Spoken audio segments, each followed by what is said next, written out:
The Allen mass shooter took 8 weapons with him to carry out his attack, but so far investigators have not identified a specific motive. Hello, I'm Steve Eager. Hello, everybody. I'm Heather Hayes. That information came from the first media briefing by the Department of Public Safety, the agency in charge of the investigation.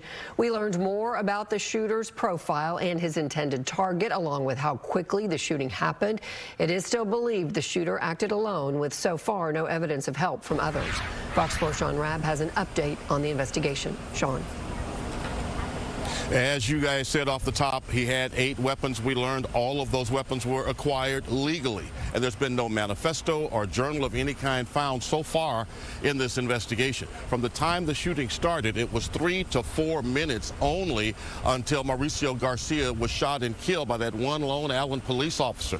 And the regional director of Department of Public Safety says had it not been for that officer, the carnage out here could have been a lot worse. He targeted the location rather than a specific group of people. He was very random in the people he killed. It didn't matter the age, same race or sex. He just shot people, and which is horrific in itself. DPS Regional Director Hank Sibley describing how Mauricio Garcia carried out his carnage Saturday at Allen Premium Outlets Mall. Stopped minutes after he started shattering lives by one brave Allen police officer. When he immediately addressed an attacker that was injuring and murdering innocent victims. We know our community would like to thank and honor him. However, we're not prepared to release that officer's name due to the ongoing investigation. There was another courageous soul Saturday, 20-year-old Christian LaCour, the security guard who laid down his life for others. And we also must acknowledge the bravery of allied security guard Christian LaCour, who evacuated one individual to safety and was shot while courageously remaining to help others. Garcia had no criminal history, had worked for several security companies in the past, but his license had expired and he was not working private security at the time of this tragedy. He had 8 weapons with him. He had 3 on his person, and he had 5 in his vehicle. All obtained legally.